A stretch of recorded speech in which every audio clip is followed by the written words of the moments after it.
So, what this talk is about, I don't know if you've been in a corporate environment. Raise your hand if you've been in a corporate environment and you went to uninstall something, either a security tool or whatever, and it like asks for a password. Right? You can't uninstall the software because you don't have the password. But yet, everybody gets local admins, right? So at the end of the day, you're going to have the choice to forcefully reject the software from the system when you have that level of access, right? So it started out with, we had some legacy endpoint software that was deployed by a different team, right? And they deployed it and put passwords on it and stupid stuff. And so when we went to try to roll out the new endpoint tool, the old tool was on there and we couldn't get rid of it because nobody knew the password to the thing. So that's kind of how all this started. So it was mostly started out as blue team so that our team could deploy new endpoint technologies, and then it quickly merged into, okay, how can I run a single script to disable all known security endpoint tools without rebooting the computer? And that's kind of the goal of. Question. Yeah. What's an endpoint? Okay, let me start from the beginning, right? So from a security stack perspective, people have corporate assets. Probably everybody here has a laptop or whatever, right? And most of the time you'll have some kind of endpoint tool on there, which is usually a security tool and or also bundled with some kind of software deployment tools to ensure that you're got all the software garbage that your company wants you to have. So usually in the stack you'll have a software deployment tool, and then under that you'll probably have a number of security tools, hopefully only one if you're ever so lucky. And they will keep the system secure and they will keep the system up to date within the confines of the business, which is usually not really doing a whole lot. So does that answer the question in a long way? But yeah. So that's the struggle that besides Windows 10 start menu or whatever they call this thing, Action Bob, or this is Carbon trying to fight with CrowdStrike. So that's just an endless loop. Kind of start where to start. I guess I could start with the slides, right?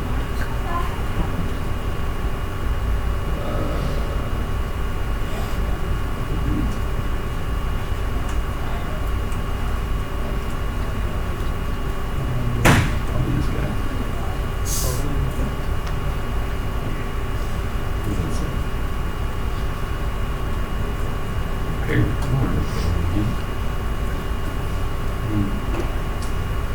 White text and black background. Cool. Looks like we're going with PDFs today. Is that what I thought? Zoom enhance?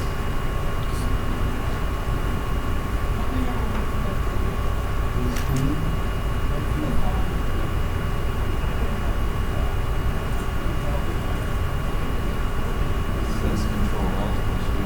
Oh. Thank you. Yeah.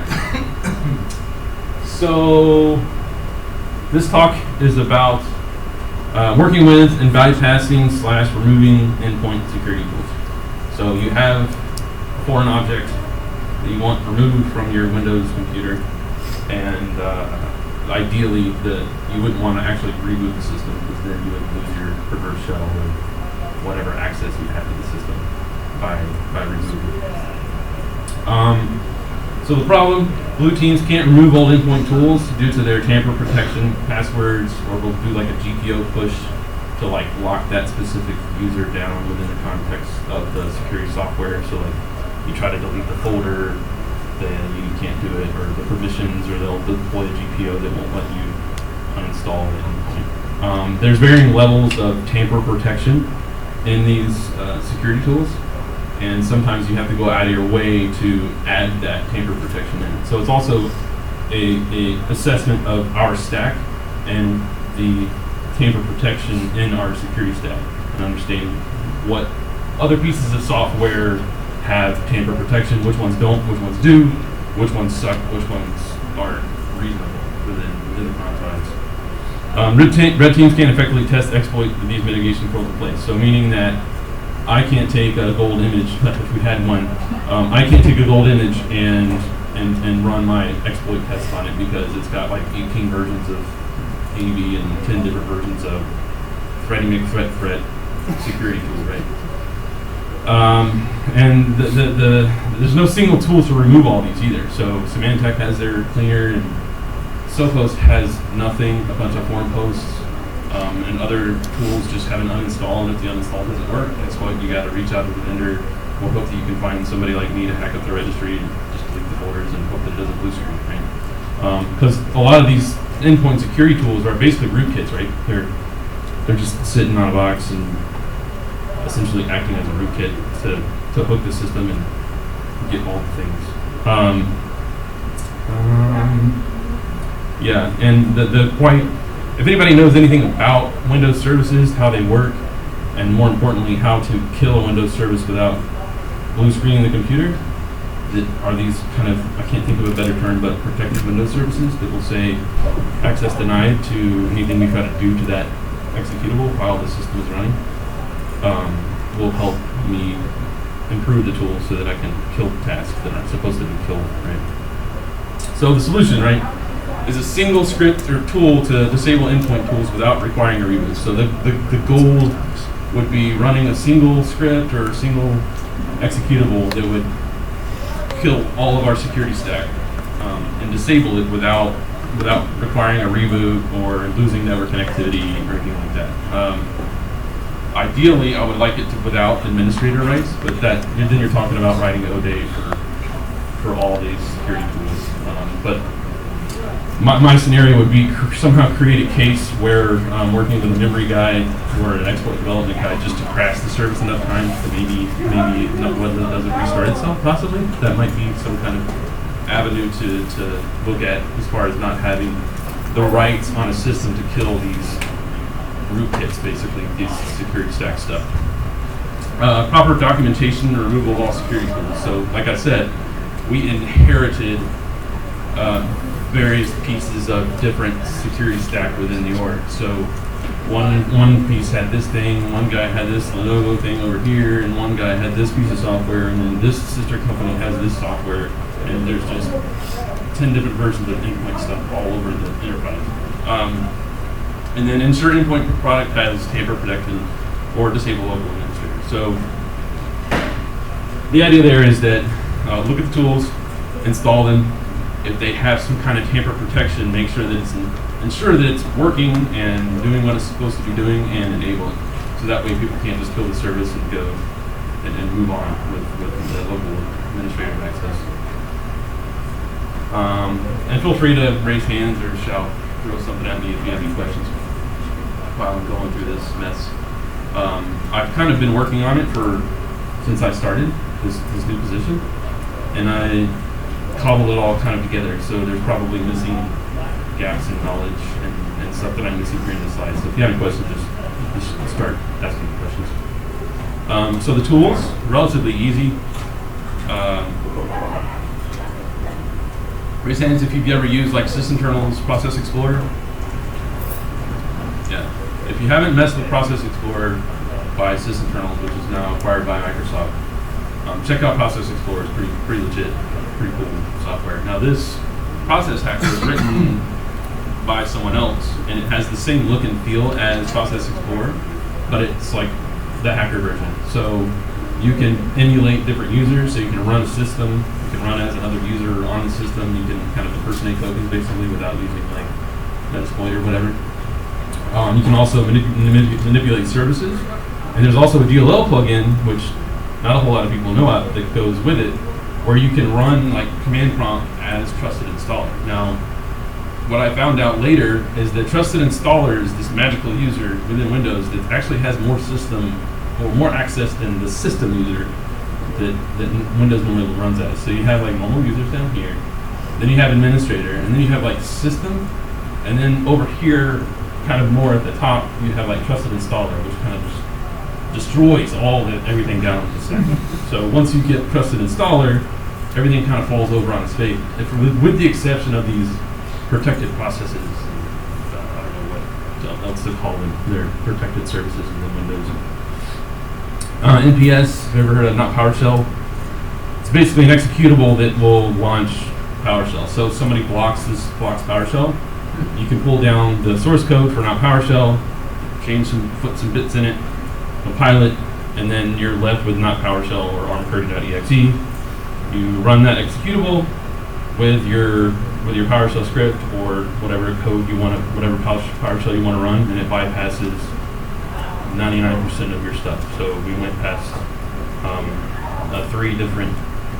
at least two different endpoint tools just using not PowerShell. So it's not so much. It's not so much that one tool to rule them all. It's more of just all you got to do is figure out, okay, what's the easiest possible way I can bypass this endpoint tool, and just use that. You don't have to get crazy and actually understand the software. You just need to get the shell to work. Show spec stack. It's kind of a work in process. But the idea there is to have a whitelist of all the endpoint tools or anything having to do with security. And then when you run the script, it'll just show you what services exist that have that software on it. So it's a quick audit tool to say, I don't know if you've ever heard of like WinEnum or the AV enum within Metasploit. It'll dump out and tell you what AV tools are on there. It's a bit of that, but more focused on security stuff. But I'm actually going to inverse it here shortly to do the inverse. So I want it to eat a whitelist of known processes that are on like a traditional Windows 7, Windows 10 build, and then only show me the ones that aren't in that list. So I can say, okay, well, this executable that's running is either some other piece of software, some other service besides Windows default garbage. So it would, instead of trying to figure out what the executable names for Symantec of the day is, just dump me out everything that's an unknown process, basically. And I'll be able to easily skim through that and say, okay, well, this is in a folder called Symantec, so obviously it's some kind of Symantec garbage that I need to start working with. The other tool is kind of safe mode, and these are the two commands you run to do safe mode with networking. It'll reboot. Once you reboot, it'll boot in safe mode with networking, and you can do essentially whatever you want. But again, that's requiring a reboot, and that's not what I want. So I want something that will, the future state is not required any kind of reboot. This is the not PowerShell thing. And it puts like a little PDF icon in there and all that stuff. Bypasses. So this is kind of the progress where I'm at. You definitely need local administrator for all of this. I'm not hacky enough to write anything like ODay scripts for malware or any AV to like disable AV. I have, however, been able to handicap AV products without having an administrator, but they've since fixed all that shit with the way they do the signatures and where they store them and how they protect the signatures. Reboot required for protected running services. So I'll talk about it later, but some of these services are like services that you can't essentially mess with, for the lack of a better term. Manual disable breaks networking. So with the SEP Symantec endpoint, their AV, flagship AV, I found a way to disable it with rebooting, but when I disable it, it messes up there's a network layer component to SEP that hooks the networking, and when I pull that service out from under the computer, the networking stops working. So that kind of breaks the whole point of disabling AV. If you can't get on the internet, what's the point of bypassing AV if you can't connect to your shell or whatever? And another thing is, your miles may vary. So maybe within your case or in your enterprise, there's tamper protection or there's better GPOs or it's more better somehow. So I'm not saying that these are definitively bad things with the software. They're just ways at which we currently have them deployed or not deployed, trying to get rid of them, how they are in current state. So your mods may vary. Maybe it's worse, maybe it's better. I can't say. So we have SEP here. Yes, you can kind of live disable it. by running sets cleaner. And we'll go through each one kind of in a little bit more detail. So the big ones are, you see Sophos here, yes, across the board. So as an administrator, you can kill Sophos without rebooting, or as long as you have admin, you can stop Sophos without having to reboot or do anything silly, and switch it back and forth so you can turn it on and off while live without having to reboot or do anything fancy. CrowdStrike, again, the same way. You can just kill the process, kill the service, and it doesn't automatically restart or anything. I'll say the same thing with Tanium, but I think CrowdStrike had Escalate, we'll see. But with Tanium was the same way. If I killed Tanium, it's like, okay, you have admin, I'm not going to fight you. Yeah. But Carbon Black is one of the ones, and SEP, and SEP and Carbon Black were two of the ones I'm still working on. They fight me when I'm trying to disable them live. And of course, you go on Symantec's website, and you're like, how do I disable your product without rebooting and using your clean tool? And you're like, we're not going to answer that question. That's not hard. Yeah, so the closest I ever got was a guy had deployed SET in his environment, like enterprise-wide, the wrong way. And he say, I need a way to, like, right now, mass uninstall SET because I did it wrong, and like broke networking or something. So their response, and I'm sure maybe he got client support or some kind of escalated, but their response was like, run the cleaner tool. And there's no unattended. They used to have a dash silent for the Symantec tool, and you could run it in the background. But what I think happened is people probably started bundling their malware with like the Symantec removal tool in it. So it's like, load the stager, install the malware, run Symantec's cleaner in quiet mode. That way you don't have to worry about tripping AV because you've used their own tool against them. So first thing we'll talk about is SEP. We call it Sepetitis or Seppies. We had a guy, we just gave him a lot of crap, that was tasked with deploying SEP, and that was the thing. So he got set through it, Sepetitis. Sepetitis complex B. It's one of these protected services that anything I try to do, no matter what user, system, administrator, trusted installer, access denied, can't kill it. If I do kill it, it comes back. If I pause it, it basically makes the machine unusable. So some services you can't kill, and in some instances, if you're lucky, you can pause the service. And if you're really lucky, if you pause the service, you can still do shenanigans with the system working and networking working and all that stuff. So you can get around AV that way. You don't have to necessarily kill the AV, you just kind of put it in the corner and let it drool on itself for a while. Do your shenanigans and then unpause it, and then the AV's like, oh my god, viruses! Then you're already gone because you paused it for the duration you were there. For SEP, reboot required. Run as system. So what I found at a previous employer was everybody was like, oh, you can't uninstall SEP, you can't uninstall SEP, you don't have the password. And so that's not how computers work. So I found the SEP tool and did try to uninstall it, and they're like, please contact your administrator to uninstall SEP because it's got a password on it. I'm like, that's not how computers work. Let's try again. And eventually found out that if you do run the SEP clean tool as system for anybody but local administrator, it will bring up the dialog and let you click through and disable SEP, uninstall SEP without the password. So that is one of the findings I did come around to, is that if you run the cleaner as system, it'll let you bypass the password prompt. So you don't have to have the password to uninstall SEP. There's no silent option.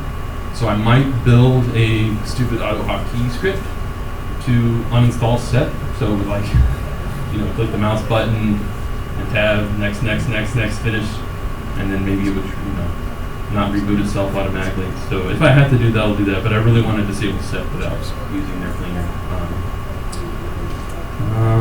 No mass deploy features. Again, I mentioned the guy that was like, I need to get rid of SEP now. And they're like, okay, go to every single computer in your enterprise and run the cleaner. It's like, that's not how computers work.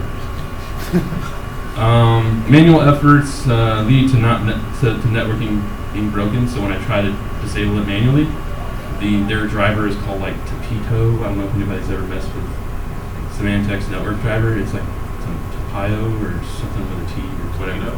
Huh? I don't know. It's something weird. It's this network driver that does security, whatever was being, threading the threat. And at one point in time, I was actually doing a lot of the testing on my corporate machine, and I ended up blue screening it because I pulled some service out of Windows and rebooted, and it was like trying to load set that wasn't there because I moved it, and I had to go back and like restore my registry and all that stuff. So do this on VM. Don't poke around with your custom build. This is kind of the showstopper for all this stuff. I won't take any credit for this. I don't know where the reference is. If you just Google like trusted installer bin path, you'll find the guy's post. But what we did here is we took, we changed the bin path, which is, there's services in Windows, right? Everybody knows like how to stop and start services. There's services in Windows, and each one of those services has a few key elements. One of them being type, the second one being start, which says start it automatically or disabled or run once or whatever. There's like 4 different codes. And then the other one is bin path. So bin path says what's my executable? What am I running when I start the service? So what we're doing here is we're hijacking the bin path for trusted installer and putting whatever the hell command we want to run as trusted installer. And then you say start trusted installer, and it crashes and says this is not a system, because system executables are different than normal executables. They have like magical unicorn properties where you can do things like secure the service and make it protected. So when trusted installer tries to run and it like gets interactive output, it's like that's not supposed to happen on a service. I'm not supposed to have like interactive output. So it just kind of gripes and moans and actually runs whatever you tell it to run in there. But you can't really do anything interactive unless you use process hacker. So with process hacker, you can actually start a command prompt as trusted installer. And I don't know how he does it, and he won't tell me how he does it because for kind of obvious reasons, you don't want to like be able to kill mass services without any interaction. So I was like, oh, your command line doesn't work for trusted installer. And he's like, yeah, that's by design, because I don't necessarily think it's a good idea for people to be able to kill and manipulate stuff as trusted installer with no interaction. And then if you don't want to break your Windows box, you set the bin path back to the way it was. This will break, it will break your uninstall. If you don't set it back, it will break add remove programs. It will break Edge for whatever reason. It'll break anything that has to do because it took me a while. Internet Explorer would work, but Edge wouldn't work. And I was like wondering what was going on. I was like, you know what? I'll bet it has something to do with me fussing around with all this stuff. And I went back and double checked, and I had still trusted installer as like some weird bin path. And I set it back, and then all of a sudden, Edge started working. Let's remove the Carbon Black. So there's 2 pieces to Carbon Black, and Carbon Black is a, what do we call that? A white application whitelisting app. So I get it, but it requires a ninja to get one to configure it properly. So you get a bucket of default bad executables, and then you can like add your own hashes. You can actually do cool things like add certificates for signed binaries. So for example, if you want to ban all of VLC, instead of trying to ban every single hash that VLC has, you can go into Carbon and say, ban the certificate for VLC. Ban all the certificates that VLC's ever had. So instead of trying to hunt down like some dude that compiled VLC, or I call it not VLC.exe, just put the 0 at the end and change the hash, you can ban the signature for the executable and ban stuff that way. That's pretty interesting stuff. But anyways, it's one of these protected services. It requires a reboot, but I was able, once I boot safe mode, I was able to run these commands that essentially set it to not start. So you'll see start, that's the flag that I'm setting, and then dword is saying forward, which is disabled. So essentially I'm setting all the Carbon Black crap and just telling it to not run when it starts. And you don't have any issues with blue screen or anything like that. You're just telling, you're booting safe mode, telling Carbon Black not to start. The services for Carbon Black not to start, and you're free and clear after that.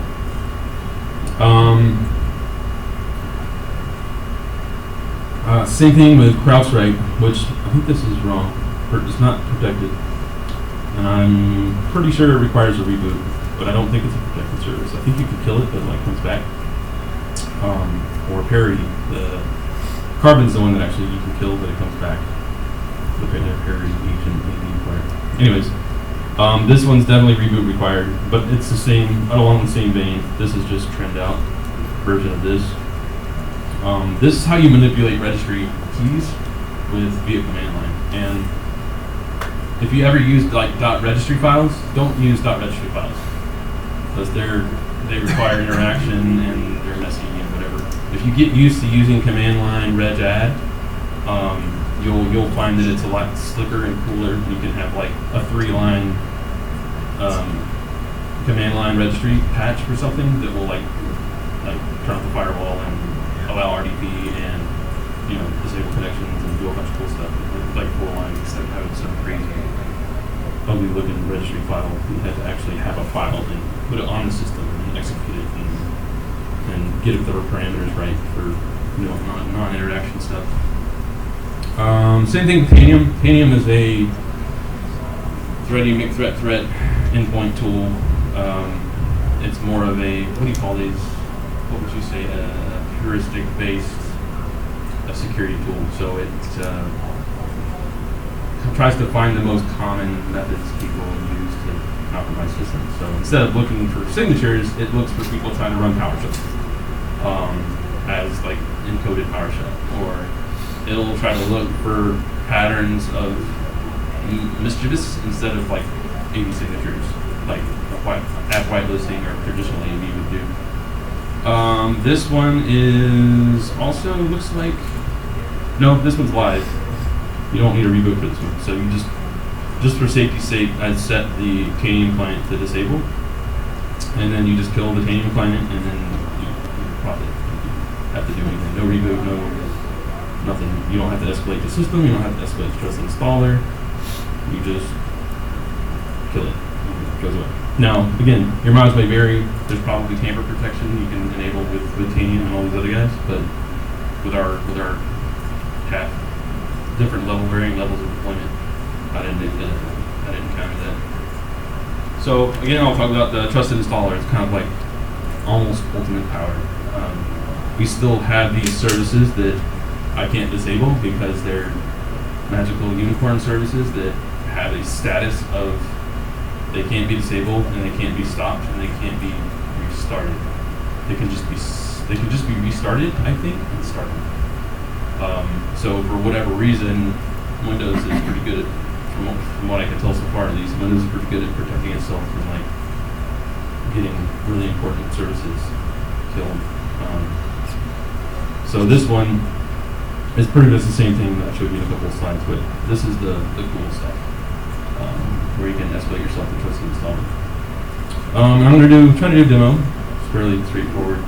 I've got 3 or 4 different security tools installed on this core VM, and I'm going to attempt to get, see, what is it? CrowdStrike's been trying to install for the past 10 minutes.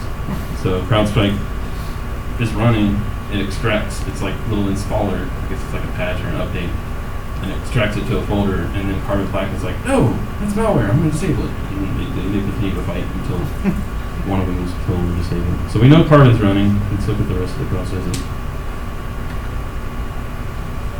I'm like blazing through the deck here, but maybe I'll have time to do something else fun. If you guys want to see something fun.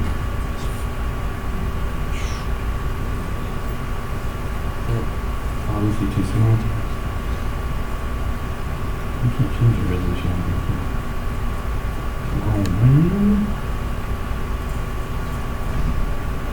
Show this up. Show this up. Show this up. Show this up. There we go. Let me move the corners. 6 frames down to handicap. That was off.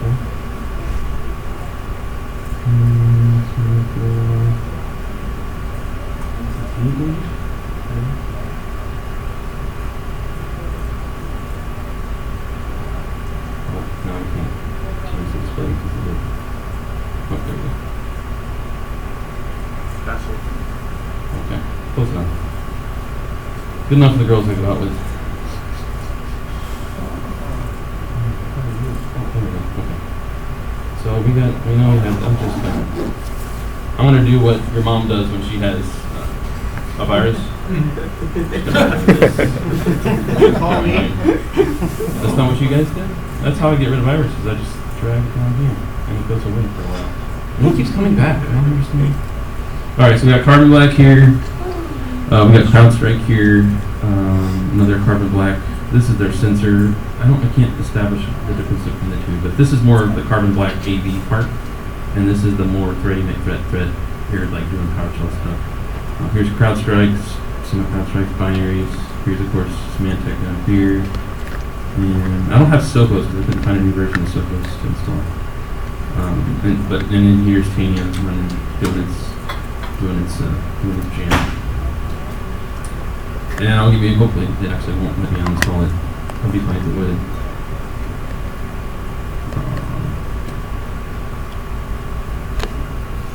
I know Carbon won't let you uninstall it. So let's try to uninstall Carbon. It'll be funny if it actually works.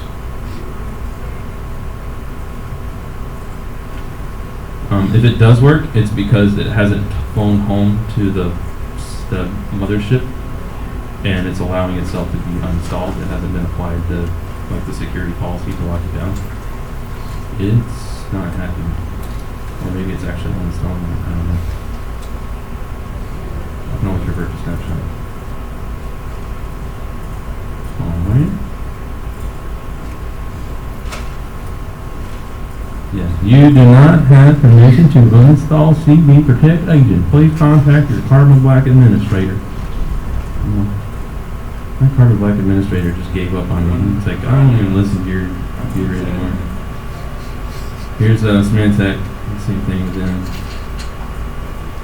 Oh look, I got a UAC card. There's a fairly recent UAC bypass that they patched, but it's pretty juicy. It does weird stuff to like escalate a token, and then it copies the token, and then it somehow escalates it. Please uninstall password. Password? Damn it. So we can't uninstall CV and we can't uninstall Symantec, so let's just give up and go home, right?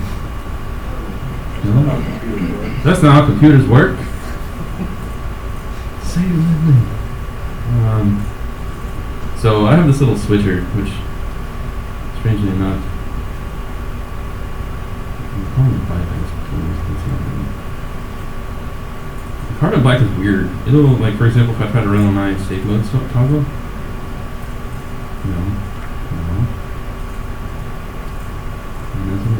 so this is a safe mode toggle bat script that all it does is split back and forth between safe mode. So I try to run it, and well, I missed the window. Isn't it? Yeah. My mom did over here. It's like I can't run the safe mode bat file. It's bad.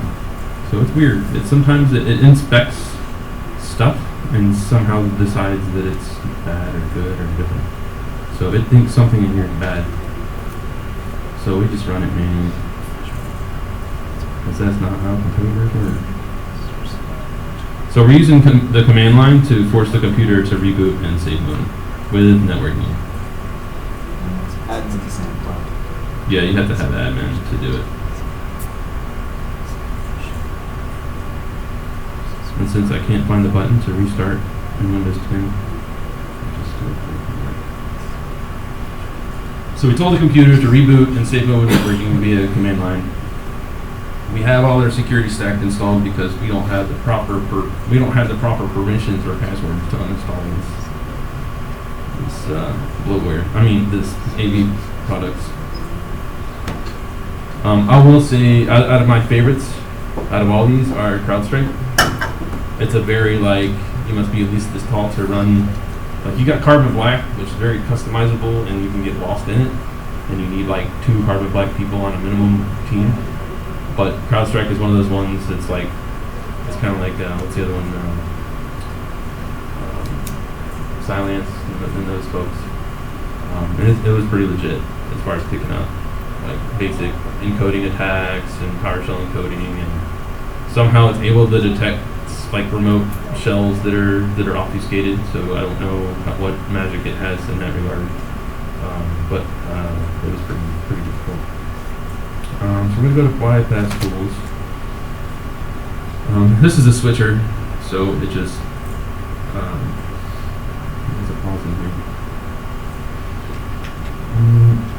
Stop, kill. I don't know. Says stop. Do I even set the regular disable? No. Just kidding. It's in one line, which is called. Which is called down in this folder. Totes not right. Bypass tools. Endpoint stab is what I called it. But the ultimate goal would be a binary that would just work.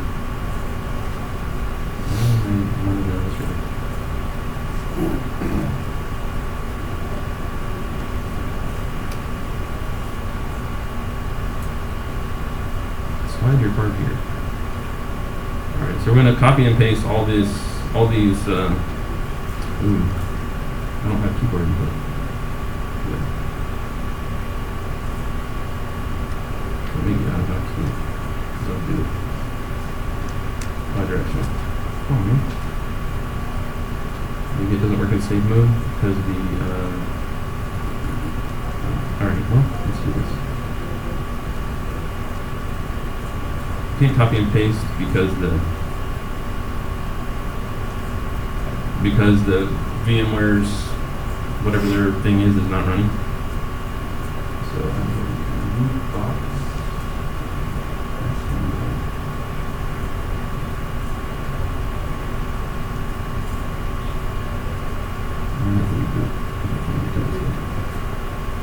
Oh, there we go.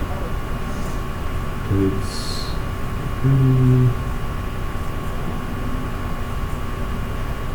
bypass tools.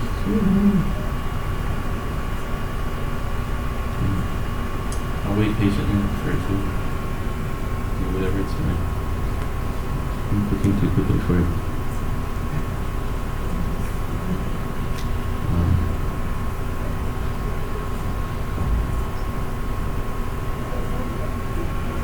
Endpoint stack, go over here.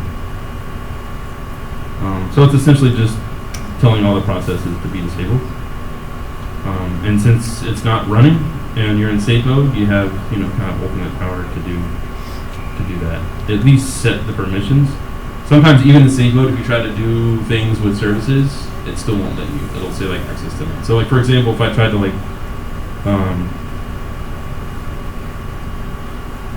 carbon. Well, I guess since it's not running. So if you were in normal mode, you wouldn't be able to see these files. The carbon folder is like access denied. And even if you look at the permissions in normal mode while carbon's running, if you look at the permissions for this folder, it's like full read, write, administrator, system level, everybody should have full read, write, that's system administrator. But then when I try to do anything with it, access denied, you can't see it, you can't change the permissions on it. So there's something about services running and some kind of method where you can block a path or a series of paths from other, I don't know how it all works, but there's got to be like a killer way to kill these apps. And then once you kill the task, then you can proceed to like rename the folder so that way when it tries to restart, it's not going to restart and it's not there. So normally you wouldn't even be able to add permissions to look at this stuff. So I presume none of the services started up when you was in safe mode? Yeah, there's an exception for set. There's actually, set is actually still running. See, we have this set, three executables for set. So when you have sepatitis, it's hard to get rid of. It's in there good. I don't think anything else is running. But yeah, when you run safe mode, so that's my other thing too, is that if I do have to go down the route of forcing to reboot the system, I will basically try to figure out how you can start processes in safe mode. However they're doing it, I'll just copy that method, create a startup script that disables all the stuff and then dials back to my shell, remotes back into the system in safe mode networking, and then gives me the access that I need to get.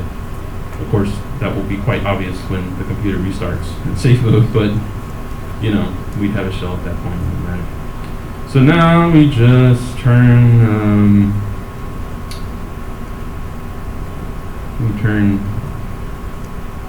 We disable the. I don't know what our run is. We turn off boot to safe mode, and then we restart and cross our fingers.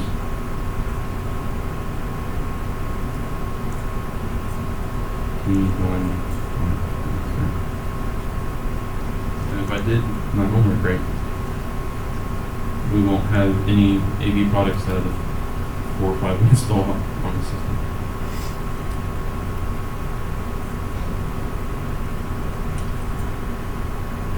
Oy.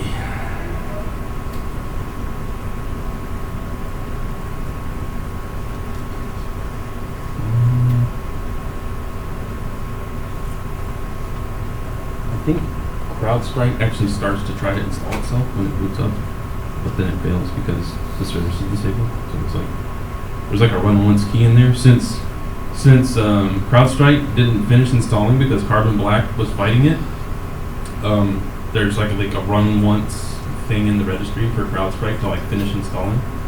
So I think what happens is when I disable CrowdStrike, it tries to boot up and finish installing itself or doing whatever patching. Since Carbon crapped it out, it kind of like tries to start and run, and then it like falls over itself because the service isn't running. So you end up with like CrowdStrike running for a second, and then it craps out. So let's see what we got ended up with then.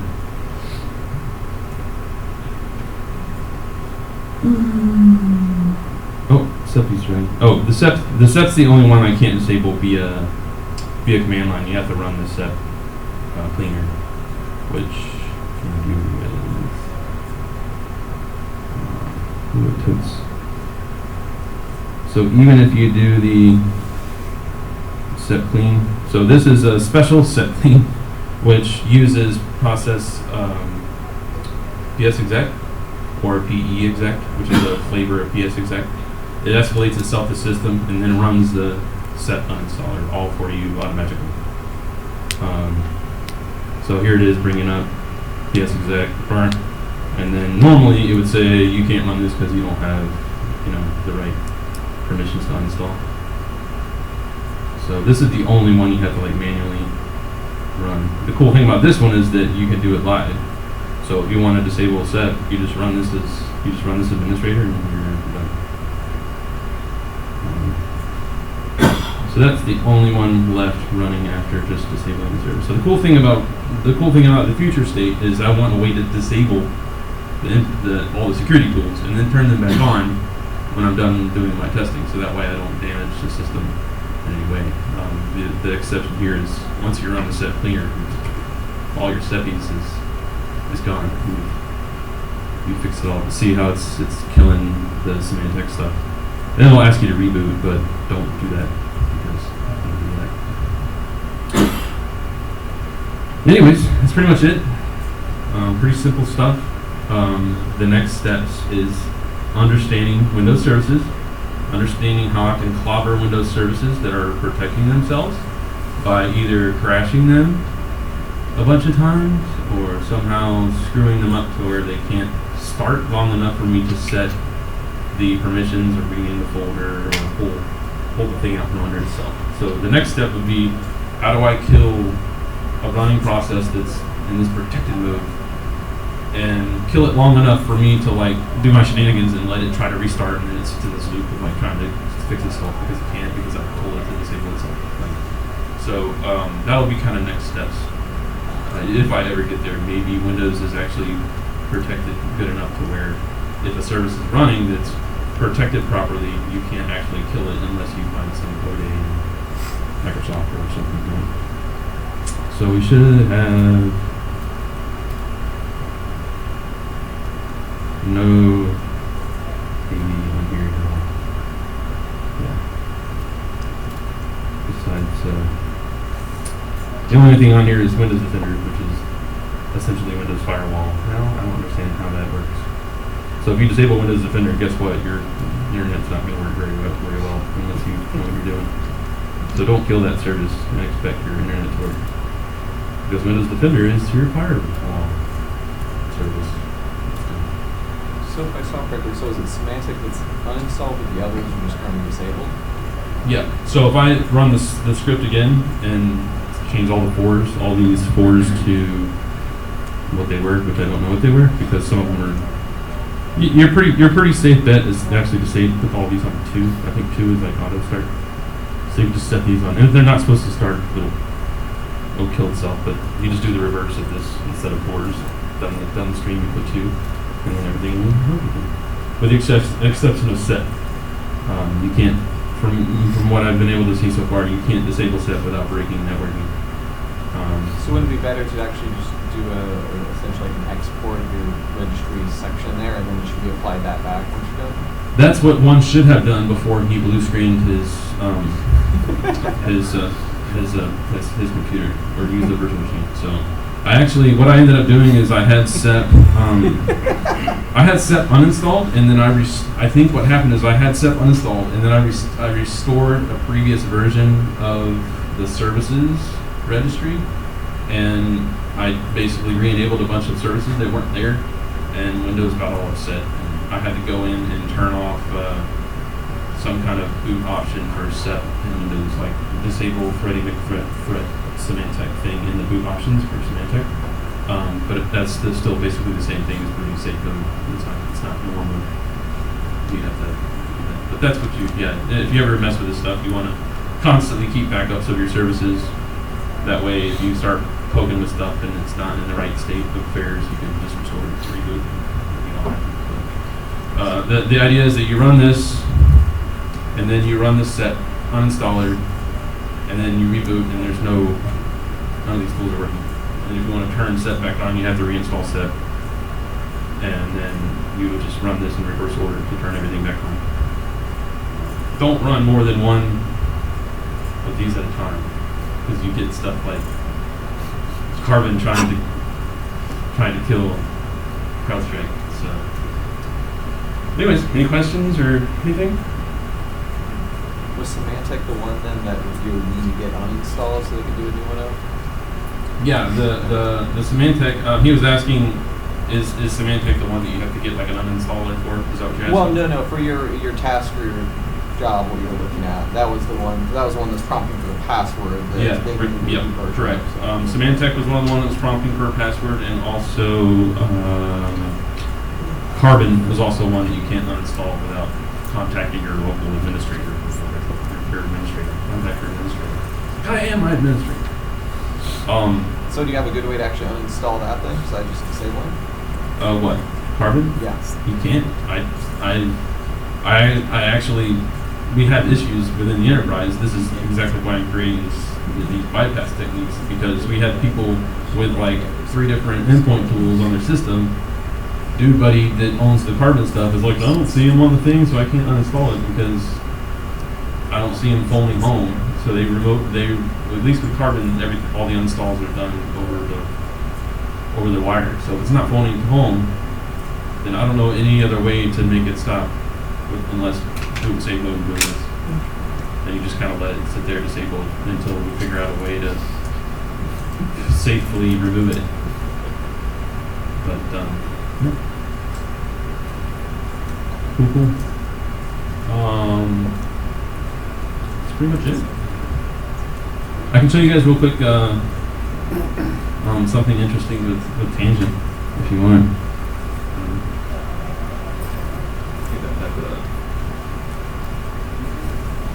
Maybe out of cable.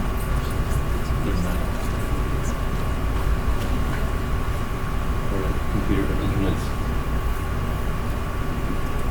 Does anybody have any time for that? Yeah, I don't have enough time. Anyways, I was going to show you the math for Tangent and how I'm doing auto sailing in the game using trick, high school trick. Does it work for other AU users? If you give me the install, I'll probably be able to make an uninstaller for it, or a disabler for it. At the bare minimum, once you boot save mode, all bets are off. You can do whatever the hell you want.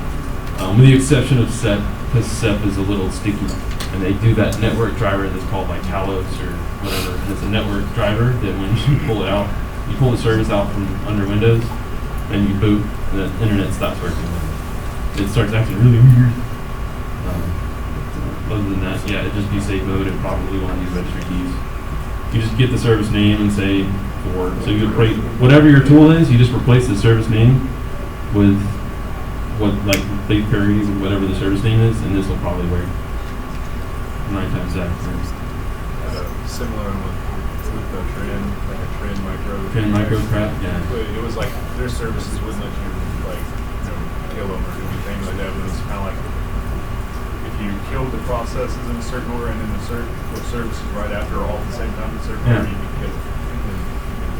Yeah, that process hacker tool is actually he was asking about like killing executables in the right order and services in the right order so they don't restart themselves. So like often you'll see an executable that watches another executable that watches itself. And with like process hacker, you can like kill process tree, or you can click a bunch of executables and just kill it. Like right click and say kill, and it's somehow got more permissions and it's more aggressive than process explorer somehow in the regular task book. So I don't know how it does some of its magic. Mainly the custom installer stuff that gives you an interactive custom installer. And I can see it working.